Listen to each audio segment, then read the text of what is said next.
Clifford, it's so good to be on tape in person with you on this subject. I know before we couldn't show my face, we couldn't hear my voice because I was under contractual agreement. I'm no longer under that contractual agreement. So I can be here in person, and that feels good. And I thank you so much for translating my prior discussion with you on the media and all of that. But today what I'd really like to talk about is the medicine end, which is my passion, and my whole reason for being involved in this is to try to help people stay as well as they can stay given the givens.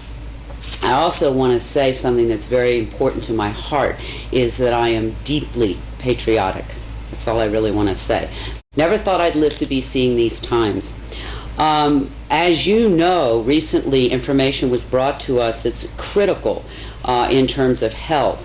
So I want to deal with that first, and then we can go back and talk about the other contents of this aerosol spray and the impact to the body, and perhaps some mitigating medicines. We have found out through a very credentialed research doctor that perhaps what we're seeing occasionally show up in our air supply is a fungus. The reason this is so critical is apparently this fungus dramatically compromises the immune system by consuming those nutrients the immune system uses to repair and rebuild. And like every system in our body, the immune system has to keep rebuilding itself. It will wear out, it will wear down, and it has to keep regenerating.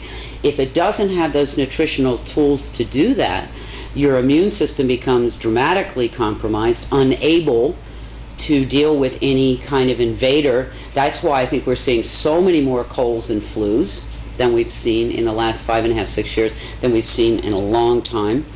I know in my clients, these things are like epidemic.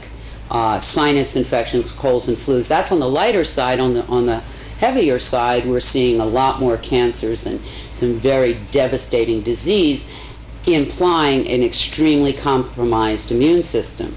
Part of that has to be this fungal kind of invasion, because, as I said, this fungus eats the nutrients that the immune system uses to rebuild itself.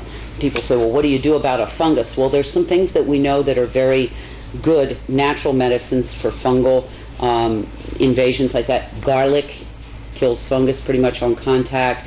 The Chinese mushrooms, reishi, shiitake, maitake, particularly in extract form, have been have a lot of efficacy. Caprylic acid, which you can find in any health food store. There are a number of things, and finally colloidal silver, we know, is a major antifungal. So when people are looking at their bodies and saying, why am I always feeling kind of run down and tired, it may be we're being told now that this person is looking at the blood of many, many people, and in almost everyone this fungus shows up in their bloodstream. So that's something we can take care of. If it becomes something in the lungs, we can do the tea tree oil inhales. We also know that we're getting a lot of particulate heavy metals, all of which not good for the body. And I'd like to just quick run through them. Their potential damage to the body, but then also some mitigating medicines we can do. We know that there's some aluminum in this, and we also know that aluminum, unfortunately, can cross the blood-brain barrier. And we know through research it's been correlated to diseases like Alzheimer's. If not so extreme, certainly short-term memory loss. So sad to say, the blood-brain barrier does not recognize aluminum as a toxin and lets it go through into the brain. The good news is, if you have enough what are called essential fatty acids in your system, your brain has the ability to take that metal, aluminum, and push it out of the brain into your hair. And I think that's why so many people who are getting hair analysis are seeing high concentrates of aluminum in their hair. It's the brain doing its job, trying to get this toxin out. Some good essential fatty acids that you can consider are flaxseed oil, evening primrose oil, and most recently brought to me, very profound, is krill, K-R-I-L-L oil. It's a fish oil that's fairly pure. These essential fatty acids allow the brain to get rid of that aluminum. We also know that barium is part of the mix, and barium, besides being a carcinogenic, knocks pretty much all the potassium out of your body. And I'm seeing in my clients a lot of muscle weakness, a lot of heart palpitations, all related to either a complete loss of potassium or way too low level of potassium. So we know, since we're bringing barium in and it's knocking the potassium out, we need to supplement more potassium in. And I would say, for anybody who's listening to me, the responsible thing would be to say, to share whatever you decide to do with your health care practitioner, because if you're on certain medications, it can contraindicate. But these are just general guidelines and information for people, not prescription, not diagnostic. Yeah. There is also apparently some titanium in this mix from your research, again another heavy metal, and magnesium. And for a long time I could not understand why that would be a bad thing, because we're always encouraging people, to take some magnesium in. However, my brother, who's a physicist, accidentally gave me an answer that I had been seeking 2 or 3 years, why I was seeing so many blood clots and thick, sticky blood platelets. And it's epidemic now, and constantly running commercials for blood thinners and on and on. Well, he tells me when you combine an aluminum ion with a magnesium ion, it clots the blood. So we have both of those in this mix. My personal choice is ginger root for blood thinning. I take ginger root capsules every day. There's also an herb called ginkgo biloba that also thins the blood. But this is a very important cautionary. If anybody is on a pharmaceutical blood thinner, do not add in any of these other remedies, because you can get your blood so thin that if you cut yourself, your blood won't clot. So it's dangerous. So if you're on any pharmaceutical blood thinner, do not add in ginger root and ginkgo biloba and those kinds of things. But if you're not on a pharmaceutical, these are good natural things you may want to consider in terms of thinning the blood. And then there's I get this question all the time. People say, well, what can we do, to mitigate some of this? I mean, it's in every breath I take. That's something I think is hard for people to understand. This is not something previously I could say to people, please don't eat margarine. Please don't drink tap water. These things are not good for you. I cannot ask people not to breathe. But what I can say, there are things that you can do to mitigate the amounts of it that you're taking in. One thing that you well know I do is when I'm outdoors, I wear a mask. It's not comfortable. It looks silly. I get stares. But I have to tell you, since I've been doing that, I've noticed a big improvement in what kind of symptomology I've had to deal with. Also, there is a very good all-natural substance called diatomaceous clay that has the unique property of attracting heavy metals to it, then binding with them and allowing your body to then send it out through your bowel. In most health food stores, you can find it under the name of bentonite. You have to make sure, though, this diatomaceous clay that you're taking in is food grade, because they do have diatomaceous clay at the nurseries, and that's not pure. But if you go to your health store, or if you know somebody who has food grade diatomaceous clay, that is something I do daily to try to begin to remove these metals, because all heavy metals are detrimental to the system. Again, flaxseed oil, krill oil, the omega-369 oils, very important, particularly for brain function during these times. Potassium supplementation.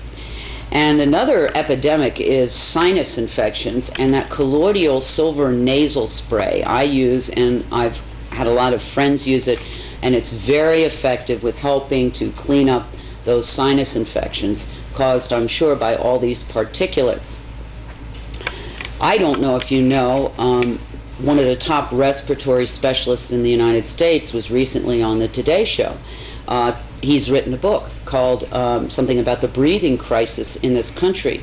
And he told, I think it was Katie Couric, I don't recall, who was interviewing him, maybe Ann Curry, that death or mortality from respiratory disease had gone from number 8 5 years ago to almost number 3.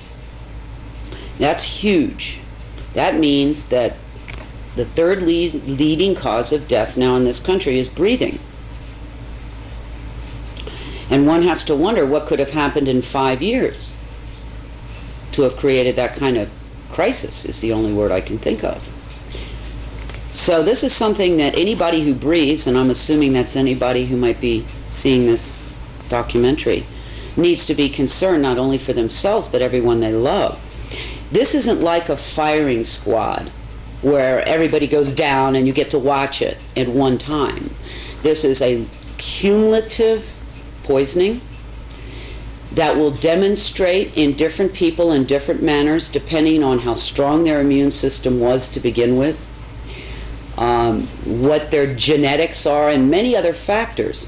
So this is something that will demonstrate in a lot of different ways. You're not going to have, as I said, the firing squad effect, but what you will have is over time more and more debilitated people, more and more people who don't feel well, more and more younger people, which I'm seeing quite a bit of now, in their 20s, 30s, and 40s, with problems that we never saw in that age range, or rarely, I should say, saw. When this began 5.5, almost 6 years ago, 24/7, we know that maybe it's been going on however long, but the 24/7 heavy spraying, during that time, at the beginning, I saw mostly older, frail people and infants suffering and leaving the planet. But now it's coming down the old chronological scale here. So we're dealing with people, teenagers, 20s, 30s, 40s, 50s, with a lot of debilitating problems. And I know in Albuquerque alone, 5, 6 years ago, 6 to 8% of the children were diagnosed as asthmatic. Today, as of now, it's 70%. It's devastating. These are children. I would say to anybody listening, one of the first and most important things that you can do is start to eat your medicine. Get rid of the junk food, get rid of the empty food, get rid of the zapped food, and begin to eat, if you can, organic and free range. If you can, at least good, whole, pure food. Don't zap it in the microwave. That removes all the good digestive enzymes and many of the nutrients. So start with your diet, because your body is under an insult that it's probably never in the history of man, I don't think, seen before. And in order for you to stay healthy and those that you love, you've got to really begin to pay attention to what you're eating, the water that you're drinking. That's the first line of defense. I'd also encourage people to consider a good all-natural vitamin and mineral supplementation program, because, again, our bodies need every bit of help we can give them in these times. You know, it's interesting. One of the most frequently asked questions for those who are conscious and aware of this aerosol operation is, is this intended to harm us? And I can't answer that. I don't know. But what I can say is, do they know that it's harming us? Unequivocally they do at this point in time. And so one who lives in a free and democratic country would want to wonder, why would the people that we trust to care for us, keep us safe, allow this kind of thing to go on? I personally have gone way deep inside and had many sleepless nights, and can't come up with any plausible reason why you could, for any reason, harm so many people in such a dramatic way. And so I would say, if you are like me, you love this country, you're deeply patriotic, that take advantage of that freedom that we are given here in this beautiful land of democracy. Make your voice heard, ask for an explanation, ask for a discussion, so that we can determine if this is something we want in our air supply. We can't just keep ignoring it. It's not going to go away. It's just not going to go away unless people of consciousness and conscience decide to get up off the couch and do something. And they can decide what that something is. Because if they don't, as they watch the people around them, and they look at their own health, and they see the deterioration, they're going to have to wonder at some point, well, gosh, why didn't I do something when I could?